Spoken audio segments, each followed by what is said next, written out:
नमस्कार साथियों, स्वागत है आप सभी का डेली एनालिसिस के यूट्यूब चैनल पे। मैं हूं पंकज। आप हैं मेरे साथ जिस विषय पे चर्चा करने को, वो विषय हमारे देश की सुरक्षा के लिहाज से बहुत ही महत्वपूर्ण है। दोस्तों, आपको पता है हमारे देश के पास अभी फ़िलहाल सिर्फ एक ही एयरक्राफ्ट कैरियर है।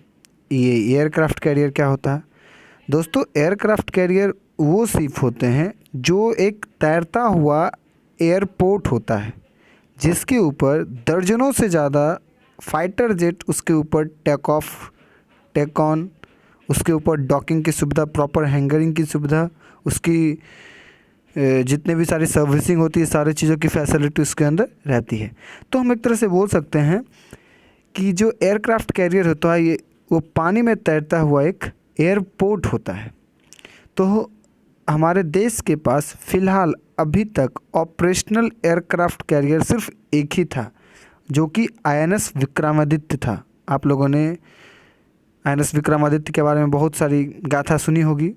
ये हमारे देश की समुद्री सीमा को चहुँ दिशा से सुरक्षित रखता है। 2 सितंबर 2020 मार्क कर लीजिए इस डेट को। 2 सितंबर 2022 को इंडियन नेवी को भारत का दूसरा aircraft carrier that is INS Vikrant commission होने जा रहा है। आपको पता होगा कि हमारे देश की जो समुद्री सीमा है, चाहे वो चाइना के साथ हो, चाहे वो पाकिस्तान के साथ हो, चाहे श्रीलंका हो, चाहे बांग्लादेश हो, सभी के तरफ से हमारा देश की जो समुद्री सीमा है वो चुनौतियों से घिरा पड़ा है। बीते दिन चाइना के साथ हमारा हमेशा कॉन्फ्लिक्ट चलते रहता है। पाकिस्तान तो हमारे उसके साथ तो टेंशन हमेशा हाई अलर्ट मोड पे रहता ही रहता है। लेकिन इन दिनों जो हमारा चाइना के साथ जो टकराव हो रहा है, ये हमारे देश के लिए बहुत बड़ी एक टेंशन का, एक तरह से बोल सकते हैं, खतरा तो नहीं बोल सकते, लेकिन हाँ, इसके ऊपर हमें अटेंशन देने की ज़रूरत है। भाई साहब, पाकिस्तान को तो अब हम लोग निग्लेजेबल करके चलते हैं। वो तो अपना बच्चा है, उसके तरफ क्या ही ध्यान है। उसके लिए हमें प्रिपरेशन करने की ज़रूरत नहीं है। वो जब भी कुछ करेगा उसको हम लोग कुचल देंगे, इतना हम लोगों के अंदर कैपेबिलिटी आ चुकी है। लेकिन हाँ, चाइना हमारे लिए एक सिर दर्द है। तो चाइना को काउंटर करने के लिए उसको समुद्री सीमा को घेरना हमारे देश के लिए सबसे एक महत्वपूर्ण विषय है। तो हमारे देश की समुद्री सीमा को सुरक्षा के लिए, ऐसे तो हमारे देश के वॉइस जो चीफ रह चुके हैं नेवी के, उन्होंने बताया कि हमारे देश की जो समुद्री सीमा काफ़ी बड़ी है। तो इतनी भारत जैसे विशालकाय समुद्री सीमा से घिरे देशों के लिए कम से कम 3 एयरक्राफ्ट कैरियर तो चाहिए ही चाहिए। जिसमें से क्या होगा, अगर कोई 2 एयरक्राफ्ट ऑपरेशनल रहेगा और एक एयरक्राफ्ट कैरियर, एक एयरक्राफ्ट अपना सर्विसिंग में जाएगा। ये देखिए, एयरक्राफ्ट कैरियर काफ़ी बड़े बड़े होते हैं, तो इसका सर्विसिंग में भी बहुत टाइम लगता है। तो इसीलिए चाइना को काउंटर करने के लिए भारत को ज़रूरी है कि वो अपनी समुद्री सुरक्षा को क्या करे, मजबूत करे। आपको पता होगा, ब्रिटेन जो कि लगभग पूरी दुनिया पे राज किया था, क्यों? ऐसा क्या था? मुट्ठी भर देश था ब्रिटेन, इंग्लिश लोगों का देश, गोरे लोगों का देश, लेकिन पूरे देश पे राज किया था क्योंकि उसकी नेवी सबसे मजबूत थी। British royal navy was the most equipped navy at that time. उसकी जो नेवी थी ना, वो कमाल की थी। उसके पास एयरक्राफ्ट कैरियर था, सब चीज़ उसके पास था, जितना वैसे मतलब उसके नेवी के बदौलत थी वो पूरा दुनिया पे राज किया था ब्रिटिश। तो अगर हम चाहते हैं कि और पता है, भारत चाइना से और पाकिस्तान से तो हमेशा टेंशन में रहता है। इसीलिए भारत को अपने डिफेंस के से नज़रिए से भारत की समुद्री सीमा को मजबूत करना है। इसी कड़ी में भारत ने आईएनएस विक्रांत को 2 सितंबर को कमीशन करने जा रही है। तो चलिए, आईएनएस विक्रांत के बारे में मैंने पहले भी एक वीडियो बना चुका हूँ, उसको आप विजिट करके देख सकते हैं आईएनएस विक्रांत के बारे में, और इस वीडियो में हम लोग जान लेते हैं। देखिए, इसका जो प्रोजेक्ट जो हुआ था 2007 में, इसका ऊपर सोच विचार किया गया था। 2009 में इसके लिए पहला काम किया गया था। अगर हम आईएनएस विक्रांत के स्पेसिफिक के बारे में बात करें तो ये लगभग 262 मीटर लॉन्ग है और इसका जो वाटर डिस्प्लेसमेंट वो 45,000 टन है। और इतने बड़े एयरक्राफ्ट कैरियर को पावर देने के लिए इसमें 4 गैस टरबाइन इंजन लगाया गया है जो कि प्रोड्यूस करता है 88 मेगावाट, 88 मेगावाट पावर प्रोड्यूस करता है। 4 गैस टरबाइन इसके ऊपर इसको पावर देने के लिए लगाया गया है। इसका हम अगर अधिकतम स्पीड की बात करें तो 28 नॉट से लगभग, जो कि 55 किलोमीटर पर आवर के स्पीड से ये समुद्र में दौड़ सकती है। अगर हम बात करें ओवरऑल INS विक्रांत को बनाने में कितना खर्च पड़ा है, तो इसको बनाने में लगभग 20,000 करोड़ रुपया भारत सरकार को देना पड़ा, इसको खर्च हुई है। और आपको जानकर ये हैरानी होगी कि INS विक्रांत हमारे देश में ही निर्मित शिप है। जी हाँ, INS Vikrant is the first indigenous developed aircraft carrier. आपको जानकर और हैरानी होगी कि ये करने वाला दुनिया का 5वां भारत ऐसा देश बन चुका है। अमेरिका, चाइना, रशिया और फ्रांस के बाद इंडिया है 5वां ऐसा देश जिन्होंने खुद से कैपेबिलिटी रखता है एयरक्राफ्ट कैरियर बनाने का। इसमें खर्चा बहुत है, 20,000 करोड़। आपको बता दें कि जब INS विक्रांत बनाने का प्रपोजल रखा गया तो इसका जो ओवरऑल बजट रखा गया सिर्फ 0.5 बिलियन रखा गया था, लेकिन आज इसको बनाने में लगभग 3.17 बिलियन का खर्चा आया है। तो चलिए आगे बढ़ते हैं। देखिए, अभी जो इस INS विक्रांत ट्रेंडिंग में है, क्योंकि INS विक्रांत के ऊपर ये चल रहा है कि INS विक्रांत तो चलिए भाई एयरक्राफ्ट कैरियर है, लेकिन कौन से एयरक्राफ्ट इस पर डिप्लॉयड किया जाएगा, इस पर कौन कौन से एयरक्राफ्ट को डिप्लॉयड किया जाएगा। तो इसके ऊपर जो इंडियन नेवी की तरफ से बयान आया उसमें बताया है कि INS विक्रांत के ऊपर अभी फ़िलहाल कैपेबिलिटी है 34 एयरक्राफ्ट और है कुछ हेलीकॉप्टर को रखने का, कि टोटल 34 एयरक्राफ्ट को क्या कर सकता है, अपने अंदर रख सकता है, डॉक हैंगिंग कर सकता है, डॉक कर सकता है सिर्फ। और ये 30 एयरक्राफ्ट को ऑपरेशनल तरीके से हमेशा रेडी टू वार रख सकता है। अभी स्टार्टिंग फेज में इसके ऊपर MiG-29 के fighter jets, Kamov 31st air early warning helicopters, MH-60R multi role helicopter और इसके ऊपर एडवांस लाइट कॉम्बैक्ट हेलीकॉप्टर जो कि ध्रुव है, ALH ध्रुव पता है, उसको भी इसके ऊपर डिप्लॉयड किया जा सकता है।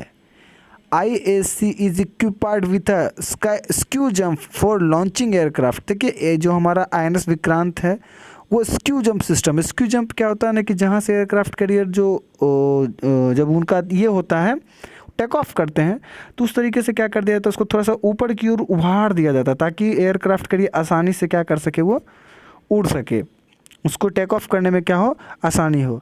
और इसमें अरेस्टेड लैंडिंग है, मीन्स इसमें 3 ठो वायर बिछा दिया जाता है और एयरक्राफ्ट के पीछे एक नुकीली सी तार रहती है जो कि अरेस्टेड लैंडिंग उसको बोलते हैं। वो वायर में फंस जाती है और एयरक्राफ्ट रुक जाता है। अरेस्टिंग लैंडिंग की सुविधा INS विक्रांत के ऊपर है। तो चलिए बात करते हैं कि खासियत उस एरोप्लेन के बारे में जानते हैं, उस फाइटर जेट के बारे में जानते हैं जो INS विक्रांत के ऊपर डिप्लॉयड होंगे। तो सबसे पहला जो फाइटर जेट है जो INS विक्रांत के ऊपर डिप्लॉयड होगा वो है MiG-29K। आपको पता होगा नेवी भी हमारे इंडियन एयरफोर्स भी इसी के वर्जन यूज करती है जिसका नाम है MiG-29 बाइसन। आपको पता है जो हमारे देश के एयरफोर्स के थे अभिनंदन जी, जो पाकिस्तान में बालाकोट एयर स्ट्राइक किए थे, MiG-29 बाइसन भी उड़ा रहे थे जिससे उन्होंने पाकिस्तान बोलिए क्या, अमेरिका का एडवांस F-16 फाइटर जेट को मार गिराए थे, जो कि MiG-29 बाइसन जो कि बहुत पुराना विमान था। उसी का नेवल वर्जन है MiG-29K जिसका मिकायोन MiG-29K। ये एक Russian all weather carrier based multi role fighter aircraft है जिसको कि डेवलप्ड किया गया मिकायोन्स डिज़ाइंस ब्यूरो के द्वारा।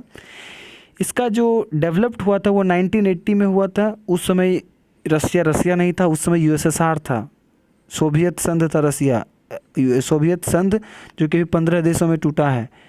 और अगर MiG-29K के बारे में बात किया जाए तो इसके बारे में बताया जाता है कि ये 4th जनरेशन एयरक्राफ्ट है। फर्स्ट फ्लाइट इन्होंने 23 जुलाई 1988 में लिया था। आज से लगभग 34 साल पहले इन्हें ये पहली बार इसकी टेस्ट किया गया था 23 जुलाई 1988 में। इंडियन नेवी के पास अभी 45 MiG-29K है इसके पास इन्वेंट्री में।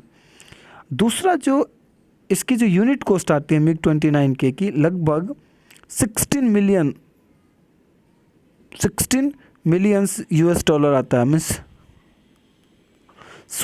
1 करोड़ 60 लाख रुपया USD डॉलर में इसका कॉस्ट आता है, मीन 60 मिलियन USD डॉलर इसका कॉस्ट आता है। इसका जो इंजन टाइप है किल्मोव RD-33। अगर हम MiG-29 के एक स्पीड के बारे में बात करें तो ये अधिकतम 2200 किलोमीटर प्रति घंटा के रफ्तार से ये उड़ सकती है। MiG-29 लगभग 18,550 kg वेट है इसका, और इसकी जो लेंथ है वो 17 मीटर लेंथ है। देखिए लेंथ बड़ा मायने करता है आपको एयरक्राफ्ट कैरियर के ऊपर।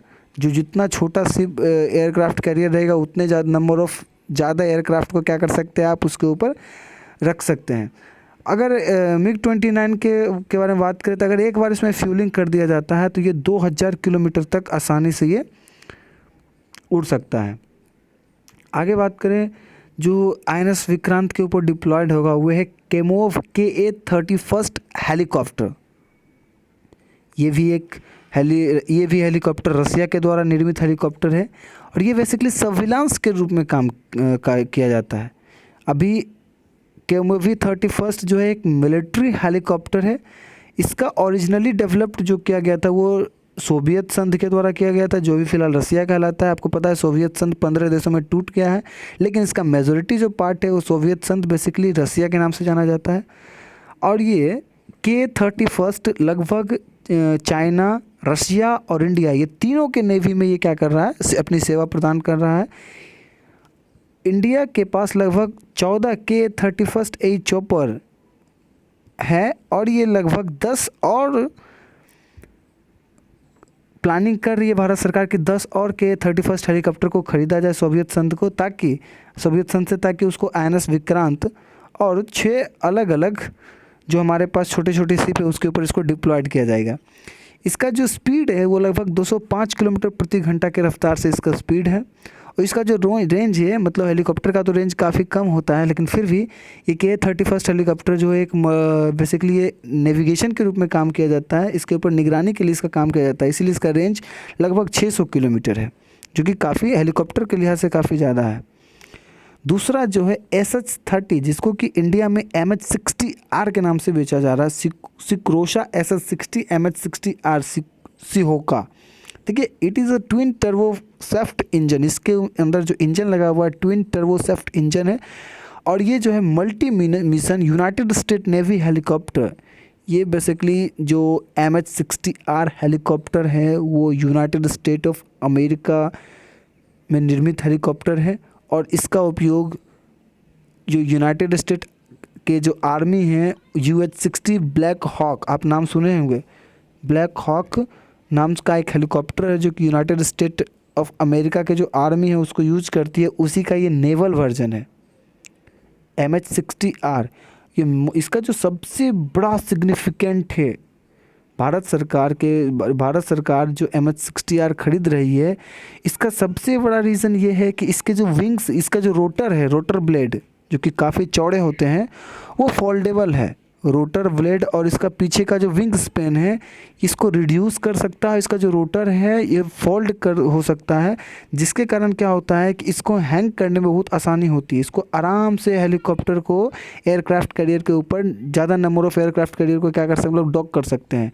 जब इसको हैंग करना होता है इसके रोटर को क्या कर सकते हैं, फोल्ड कर करके इसको आसानी से हम लोग ज़्यादा नंबर ऑफ़ एयरक्राफ्ट को इस तरीके से क्या कर सकते हैं, हेलीकॉप्टर को हम लोग एयरक्राफ्ट कैरियर के ऊपर डॉक कर सकते हैं।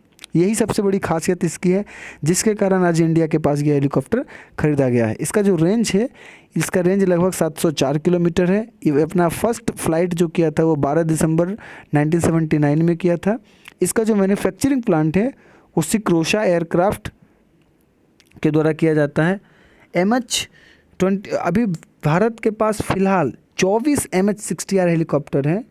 अभी भारत के पास तो फिलहाल 40 MH-60R हेलीकॉप्टर है, लेकिन भारत सरकार को 2025 तक total 24 MH-60 helicopter United state के द्वारा डिलीवर्ड कर दिया जाएगा। देखिए 24 MH-60R जो मल्टी रोल हेलीकॉप्टर है उसका क्या है, उसका जो कॉस्ट पड़ा है, भारत सरकार ने जो 24 MH-60R multi role helicopter United State से जो खरीद रही है उसका लगभग जो कॉस्ट पड़ा है वो 14,000 करोड़ से भी ज़्यादा पड़ा है। सोच लीजिए काफ़ी महंगा हेलीकॉप्टर है, 14,000 करोड़ के ज़्यादा का ये डील है, जिसमें कि 24 MH-60R हेलीकॉप्टर इंडियन नेवी को सौंपा जाएगा। और दूसरा इसके अलावे और जो दूसरा एयरक्राफ्ट है जो कि INS विक्रांत के ऊपर डिप्लॉयड किया जाएगा वो ALH एडवांस लाइट हेलीकॉप्टर जो कि ALH ध्रुव है, आपको पता होगा। द HAL ध्रुव जो है यूटिलिटी हेलीकॉप्टर डिजाइंड है, डेवलप्ड किया गया है हिंदुस्तान एरोनॉटिक्स लिमिटेड, ये भी इंडिजीनियसली डिजाइंड एंड डेवलप्ड किया गया है। इसकी जो टॉप स्पीड है लगभग 282 किलोमीटर पर आवर है। इसका जो यूनिट कॉस्ट आता है इसका लगभग 50 लाख $USD आता है 2013 के अकॉर्डिंग। इसने जो फर्स्ट फ्लाइट भरा था वो 20 अगस्त 1992 को। इसका तो आपको पता है मैन्युफैक्चर हिंदुस्तान एरोनॉटिक्स लिमिटेड करती है, इंडिजीनियसली डेवलप्ड एयरक्राफ्ट है। इसमें जो इंजन लगा वो टर्बो सेफ्ट है। ये इंडिया का लाइट कॉम्पैक्ट हेलीकॉप्टर है। देखिए अब सबसे बड़ा ये मुद्दा यहाँ पे ये चल रहा है कि इंडिया जो है INS विक्रांत जो कि एयरक्राफ्ट कैरियर है ये तो बना ली, अब इसके ऊपर इसके ऊपर तो एयरक्राफ्ट रखा जाएगा। और भारत सरकार के पास विक्रमादित्य के ऊपर अभी तो फिलहाल MiG-29 के हैं और ये तो नया एयरक्राफ्ट कैरियर बना, तो इसके लिए अब नया जहाज़ भी तो सरकार को खरीदनी होगी। तो भारत सरकार अभी 26 ठो न्यू फाइटर जेट को खरीदने के बारे में प्लान कर रही है जो कि INS विक्रांत के ऊपर डिप्लॉयड किया जाएगा। 26 new fighter jet for INS Vikrant, ठीक है, G2G बेसिस के ऊपर। ये देखिए हिंदुस्तान टाइम्स की रिपोर्ट है। The carrier based fighter acquisition by the Indian Navy will be part of a large arrangement with the country selected as India is looking to manufacture fighter aircraft engine under the आत्मनिर्भर Bharat plan. ठीक है, तो देखिए आपको बताते चले जब से फ्रांस को और अमेरिका को ये समाचार मिला है कि इंडिया जो है 26 कैरियर बेस्ड एयरक्राफ्ट खरीदने के बारे में सोच रहा है, तब से बोइंग कंपनी और राफाल को मैन्युफैक्चर करने वाली द डसॉल्ट एविएशंस दोनों अपनी अपनी मरीन वर्जन बोइंग जो है super hornet F-18 super hornet और जापान जो है अपना राफाल का मरीन वर्जन दोनों अपने गोवा में भेज चुके हैं और दोनों का इंडियन नेवी ट्रायल ले रही है। दोनों में से जो अच्छा होगा उसे इंडियन नेवी खरीदेगी। राफाल एम और F-18 सुपर हॉर्नेट बोथ जो है दोनों का ट्रायल चल रहा है गोवा में। तो चलिए दोनों के बारे में खासियत क्या है इसके बारे में जान लेते हैं। तो सबसे बारे हम लोग जान लेते हैं डसॉल्ट राइफल के बारे में। आपको पता है कि फ़िलहाल इंडियन एयरफोर्स जो है उनके पास लगभग 36 डसॉल्ट राफाल जो है अभी फ़िलहाल आ चुके हैं और उसका ये उपयोग कर रहे हैं। तो इसीलिए इंडियन डसॉल्ट राइफल चाहती है कि इंडियन नेवी भी जो डसॉल्ट राइफल का जो मरीन वर्जन है उसका उपयोग करे। तो राफाल का आखिर इतना खास बात क्या है जो कि भारत सरकार ने इसको परचेज किया और मरीन के बारे में भी सोच रही है, मरीन का वर्जन जो डसॉल्ट राइफल का उसके बारे में सोच रही है। तो सबसे पहले देखिए राफाल जो एक मल्टी रोल हेलीकॉप्टर है, जिससे मल्टी रोल का मतलब क्या होता है, ये निगरानी भी कर सकता है, अटैक भी कर सकता है, गोले बंदूक न्यूक्लियर बम सब चीज़ें दाग सकता है, इसीलिए इसको मल्टी रोल हेलीकॉप्टर बोलते हैं, ऑलराउंडर एयरक्राफ्ट। देखिए द डसॉल्ट राफाल जो है वो फ्रेंच की twin engine canard delta wings multi role fighter aircraft है जो कि डिज़ाइंड और मैन्युफैक्चर दोनों ही द डसॉल्ट एविएशन के द्वारा किया गया है। इसकी जो टॉप स्पीड है लगभग 1912 किलोमीटर प्रति घंटा की रफ्तार से ये उड़ सकती है। इसका जो रेंज है लगभग 3700 किलोमीटर है और इसका जो वेट 9,979 किलोमीटर है। इसकी जो लेंथ है 15 मीटर है। आपको पता होगा MiG-29K का वेट लेंथ कितना है। MiG-29K का लेंथ के बारे में बताए थे हम आपको, उसका जो लेंथ है वो लगभग 17 मीटर है, 17 मीटर है। लेकिन द डसॉल्ट एविएशन जो राफाल है, राफाल का लेंथ मात्र में 15 मीटर है, 2 मीटर छोटा है। इसका तो मैन्युफैक्चरिंग आपको पता है द डसॉल्ट एविएशन के द्वारा किया जाता है और ये फर्स्ट फ्लाइट जो डेमो के तौर पे यूज होता है 4 जुलाई 1986 को हुआ था। इसका जो इंजन है वो टर्बो फैन है, सनकेमा है, M88 है। अब F-18 सुपर हॉर्नेट जो कि यूनाइटेड स्टेट ऑफ अमेरिका की फाइटर जेट है जिसको कि बोइंग कंपनी मैन्युफैक्चर करती है, इसके बारे में स्पेसिफिकेशन क्या है वो जान लीजिए। सुपर हॉर्नेट जो है वो twin engine carrier capable multi role fighter aircraft है और इसका जो मैन्युफैक्चर है 1995 से लेकर 1997 तक 2 साल के लिए मैकडोनल्ड्स बोगलेस ने किया था। मैकडोनल्ड्स वो बर्गर वाला नहीं, ये मैकडोनेल डुगलेस जो कि एयरक्राफ्ट बनाती है, वो 1995 से 1997 तक इसका प्रोडक्शन की थी। फिर बाद में Boeing defence space and security 1997 से अभी तक इसको बना रही है, F-18 सुपर हॉर्नेट को, जो कि अमेरिकन एक कंपनी है।